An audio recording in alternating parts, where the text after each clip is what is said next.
हिंदू धर्म के पुराणों में मान्यता है कि समुद्र मंथन जो कि असुर और देवताओं के बीच हुआ था, जिसमें 14 रत्न निकले थे।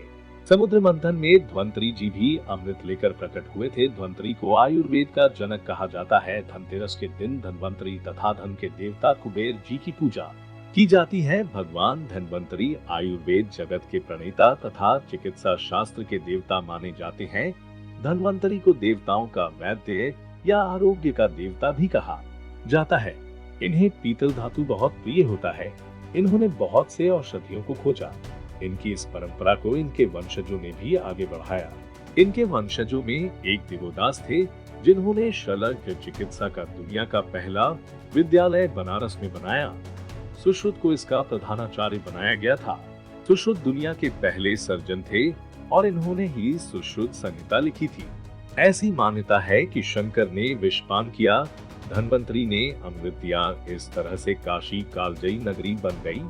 आयुर्वेद शास्त्र के अनुसार मनुष्य की आयु लगभग 120 वर्ष बताई गई है, लेकिन वो अपने योग बल से लगभग 150 वर्षों से ज्यादा जी सकता है। कहते हैं कि प्राचीन मानव की सामान्य उम्र 300 से 400 वर्ष हुआ करती थी, क्योंकि तब धरती का वातावरण व्यक्ति को काल तक जिंदा बनाए रखने के लिए था। पौराणिक और संस्कृत ग्रंथों के अनुसार भारत में ऐसे कई लोग हुए हैं जो हजारों वर्षों से जीवित हैं। हिमालय में आज भी ऐसे कई ऋषि और मुनि हैं जिनकी आयु लगभग 600 वर्ष से अधिक होने का दावा किया जाता है। महाभारत युद्ध हो गया और ये युद्ध 80 दिनों तक चला। उस वक्त भीष्म पितामह की आयु लगभग 170 वर्ष थी। तब शास्त्रों में उल्लेखित है कि भगवान श्री कृष्ण द्वापर के अंत में धरती पर 125 वर्ष तक रहे। व्यास, बलि, विभीषण, परशुराम, कृपाचार्य और अश्वत्थामा ये 7 चिरंजीवी हैं। इसके बाद अगली पंक्तियों का अर्थ यह है कि इन 7 के साथ ही मार्कंडेय ऋषि के नाम का जाप करने से व्यक्ति निरोगी रहता है और लंबी आयु प्राप्त करता है। आयुर्वेद भारतीय उपमहाद्वीप में ऐतिहासिक जड़ों के साथ एक वैकल्पिक चिकित्सा प्रणाली है। आयुर्वेद का सिद्धांत और व्यवहार छद्म वैज्ञानिक है। इंडियन मेडिकल एसोसिएशन आयुर्वेदिक चिकित्सकों का वर्णन करता है जो दवा का अभ्यास करने का दावा करते हैं। जापान के ज्यादातर लोग 100 साल से अधिक जीते हैं। दूसरे देशों के मुकाबले ये काफी कम बीमार होते हैं। इसका सीक्रेट है इनकी लाइफस्टाइल। सबसे ज्यादा उम्रदराज बुजुर्गों का रिकॉर्ड अभी भी जापान के नाम। वे अमेरिका ने कई लाशें लब में स्टोर करके रखे हैं ताकि भविष्य में टेक्नोलॉजी से फिर जुदा कर सके। चीन के वैज्ञानिकों ने एक कृत्रिम हृदय यानी आर्टिफिशियल हार्ट विकसित करने का दावा किया है। आपने आर्टिफिशियल हार्ट के बारे में कई बार सुना होगा, लेकिन जिस तकनीक से इस कृत्रिम दिल को विकसित किया गया है वह बेहद चौंकाने वाला है। भविष्य में चीन के लोगों को किसी कृत्रिम हृदय को आयात करने पर 1 लाख यूरो की रकम खर्च करनी पड़ती। चीन के वैज्ञानिकों ने रॉकेट टेक्नोलॉजी के सहारे एक कृत्रिम दिल का निर्माण किया है। फिलहाल इस दिल को अभी जानवरों पर एक्सपेरिमेंट किया जा रहा है। वैज्ञानिकों का मानना है कि इससे देश में मरीजों को काफी मदद मिलेगी। कृत्रिम दिल तब लगाया जाता है जब हार्ट ट्रांसप्लांट मुमकिन नहीं हो पा रहा हो। मौत पर विजय पाकर इंसान बनेगा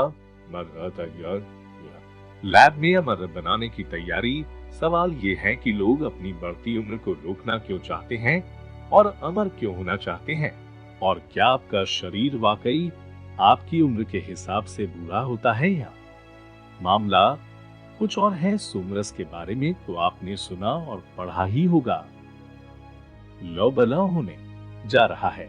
सोमरस के बारे में शास्त्रों में लिखा है कि सोमरस का उपयोग देवताओं के लिए विशेष रूप से किया जाता है, इसीलिए यह देवताओं का प्रमुख पान है। कहा जाता है कि प्राचीन काल में ऋषि मुनि यज्ञ में सोमरस की आहुति देते थे और फिर प्रसाद रूप में इसे ग्रहण करते थे। ऋग्वेद के अनुसार सोमरस के गुण संजीवनी बूटी की तरह है। ये बलवर्धक पेय है जो व्यक्ति को चिरयुवा रखता है। देवता इसे चिरायु के लिए पीते थे, यानी जो सोमरस पी लेता है वो अमर हो जाता है और सदा युवा ही बना रहता है। यहाँ स्पष्ट करना जरूरी है कि सोमरस का अर्थ मदिरा यानी शराब नहीं है, बल्कि ये सोम नाम के पौधे से बनने वाला एक ऐसा रस है जिसे पीने वाले को कभी कोई रोग नहीं होता और वो अमर हो जाता था। लेकिन सोमरस की ये कहानी अब शास्त्रों से निकलकर साइंस की दुनिया की सच्चाई बनने वाली है।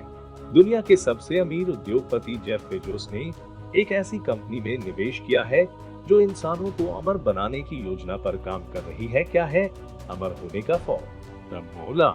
जिस कंपनी में जेफ बेजोस ने निवेश किया है वो इंसान की कोशिकाओं की रीप्रोग्रामिंग करके उन्हें फिर से नया बनाने की तरकीब पर काम करना चाहती है।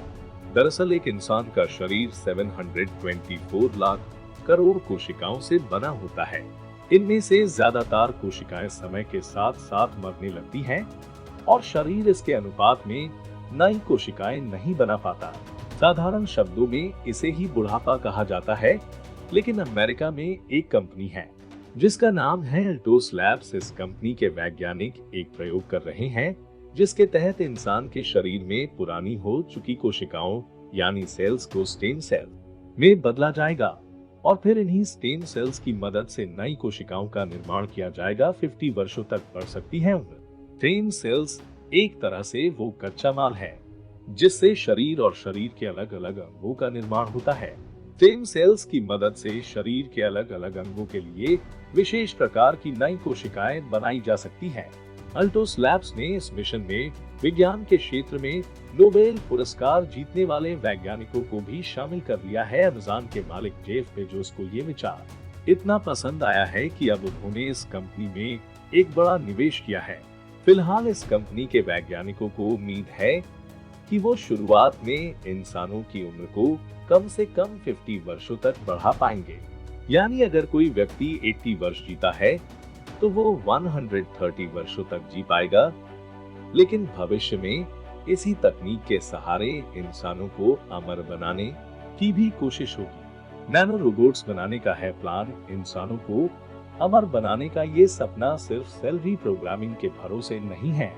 अमेरिका के वैज्ञानिक रेमंड कर्जविल के मुताबिक वर्ष 2030 तक ऐसे नैनो रोबोट्स बना लिए जाएंगे जिन्हें आपके शरीर में खून की धारा यानी ब्लड स्ट्रीम के साथ छोड़ा जा सकेगा। ये नैनो रोबोट आपके शरीर में जाकर वायरस और बैक्टीरिया को खत्म कर देंगे, के खून की सफाई करेंगे जिससे शरीर और शरीर के अलग अलग अंगों का निर्माण होता है।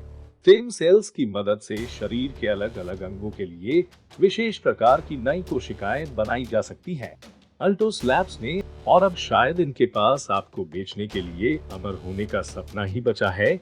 जो ये सपना नहीं बेच पा रहे वो दुनिया को ब्यूटी प्रोडक्ट बेच रहे हैं। पूरी दुनिया में ब्यूटी प्रोडक्ट का कारोबार 40 लाख करोड़ रुपए का है क्योंकि ये प्रोडक्ट आपको हमेशा सुंदर और जवान बने रहने का सपना दिखाते हैं और ये भी अमर होने की चाहत से कुछ कम नहीं है।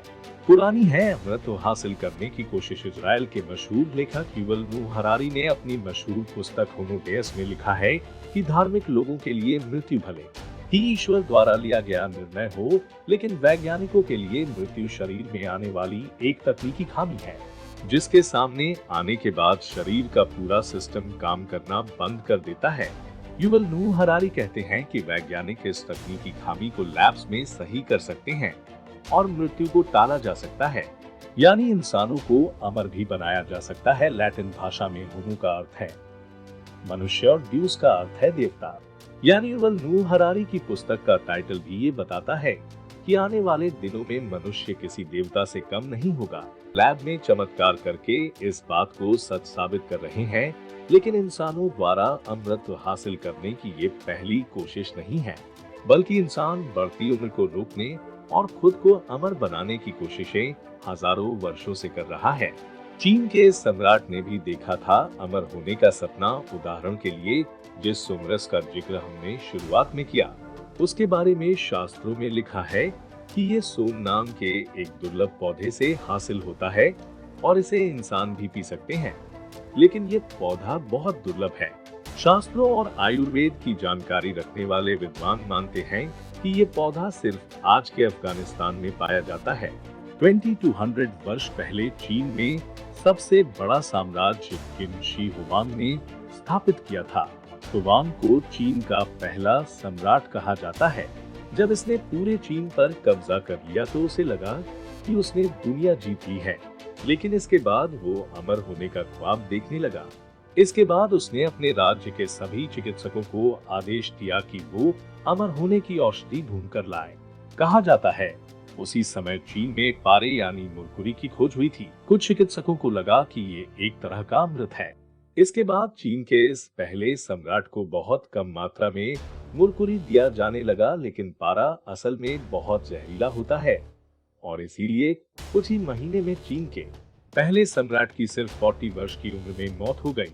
ग्रीस की महिलाओं ने अपनाया था ये तरीका। चीन के इसी सम्राट ने टेराकोटा सेना का निर्माण किया था। इसमें 8000 सैनिकों की उनके शस्त्रों के साथ प्रतिमाएं बनाई गई थी। इस टेराकोटा सेना को इसी सम्राट की कब्र के पास स्थापित किया गया था। मरने से पहले चीन के सम्राट ने आदेश दिया था कि उसकी कब्र के पास मुरकुरी की नदियां बहाई जाए और टेराकोटा सेना उसकी कब्र की रक्षा करे। उसे लगता था कि वो एक दिन फिर से जीवित हो जाएगा और इस बार पूरी दुनिया पर राज करेगा। 5000 वर्ष पहले इजिप्ट के राजा गिलगमेश ने चीन की चिकित्सा पद्धति के आधार पर उम्र रोकने का एक पूरा कार्यक्रम तैयार किया था। हजारों वर्ष पहले ग्रीस में भी महिलाएं शहद और एक विशेष प्रकार के तेल के जरिए अपनी उम्र को बढ़ने से रोकती थी। करीब 2000 वर्ष पहले इजिप्ट में बहुत मशहूर रानी हुई थी जिसका नाम था क्लियोपेट्रा। कहा जाता है कि वो बहुत सुंदर थी और अपनी सुंदरता को कायम रखने के लिए वो गधी के दूध का इस्तेमाल करती थी। आपको ये बात अजीब लग सकती है कि लेकिन अब ये दूध एक बार फिर बाजार में बिकने लगा है और ऐसे 1 लीटर दूध की कीमत 5 से 10,000 रुपए प्रति लीटर के बीच होती है। और सुंदर दिखने के लिए जो ब्यूटी प्रोडक्ट बनाए जाते हैं उनमें इसका बड़े पैमाने पर इस्तेमाल होता है। क्यों अमर होना चाहते हैं लोग? लेकिन सवाल ये है कि लोग अपनी बढ़ती उम्र को रोकना क्यों चाहते हैं और अमर क्यों होना चाहते हैं? और क्या आपका शरीर वाकई आपकी उम्र के हिसाब से बूढ़ा होता है या मामला कुछ और है? इसे समझने के लिए न्यूजीलैंड में कई दशकों तक 9400 लोगों पर एक प्रयोग किया गया। जो लोग इस प्रयोग में शामिल थे उनकी उम्र 26, 28 और 38 वर्ष थी। रिसर्च के अंत में पाया गया कि कुछ लोगों की उम्र और शारीरिक स्वास्थ्य एक दूसरे के समानांतर चल रहा था, लेकिन कुछ लोग ऐसे थे जिनकी उम्र तो 28 वर्ष थी, लेकिन उनके शरीर के अंग किसी 60 वर्ष के बुजुर्ग जैसे हो चुके थे। मनोवैज्ञानिक मानते हैं कि हमेशा जवान दिखने की हसरत इंसानों के मन में आज से नहीं बल्कि हजारों वर्षों से है। इंसान का शरीर तो बूढ़ा होने लगता है, लेकिन इंसान इस बात को स्वीकार नहीं करना चाहते कि उनका शरीर पहले की तरह सक्षम नहीं है और एक ना एक दिन ये शरीर मृत्यु को प्राप्त हो जाएगा। दूसरा भाव रिटायरमेंट का है। लोग रिटायर नहीं होना चाहते क्योंकि ऐसा करने पर वो सब कुछ खो जाता है जो आपने अब तक अर्जित किया है। लोग अपनी पहचान को जकड़ कर रखना चाहते हैं और पहचान को देने का डर उन्हें ये मानने ही नहीं देता कि वो अब बूढ़े हो चुके हैं। मृत्यु शोक का विषय है या प्रसन्नता का? इंसानों को आज इसी अंतर को समझने की जरूरत है। विज्ञान मृत्यु पर विजय कब हासिल करेगा ये तो नहीं कहा जा सकता, लेकिन आप चाहें तो आज ही मृत्यु के भय पर विजय हासिल कर सकते हैं। अगर आज हम में से किसी के सामने मृत्यु आकर खड़ी हो जाए तो क्या हम मृत्यु को खुशी खुशी स्वीकार कर पाएंगे? क्या हम खुद से ये कह सकते हैं कि हमने अब तक जो भी किया पूरी लगन से किया, पूरी तन्मयता से किया और हमारे परिश्रम को हमारी मृत्यु भी हमसे नहीं छीन सकती? ऐसा कहने वाले शायद इस दुनिया में बहुत कम लोग होंगे, क्योंकि ज्यादातर लोग जीवन भर सिर्फ संचय करने में लगे रहते हैं। किसी को पैसों से प्यार है, किसी को अपनी कुर्सी से प्यार है, तो किसी को भौतिक वस्तुएं जमा करने का शौक है। और यही शौक लोगों को अमृत या उम्र को रोकने के विषय में सोचने पर मजबूर करता है। वैज्ञानिक आपको कुछ दवाएं देकर ऐसा जरूर कर सकते हैं, लेकिन ये भी सिर्फ मृत्यु को कुछ देर के लिए टालना भर है। अगर आप सच में अमर होना चाहते हैं तो आप अपने जीवन को इतना यादगार बना सकते हैं कि आपके जाने के बाद भी आपसे जुड़ी बातें और यादें हमेशा जीवित रहें।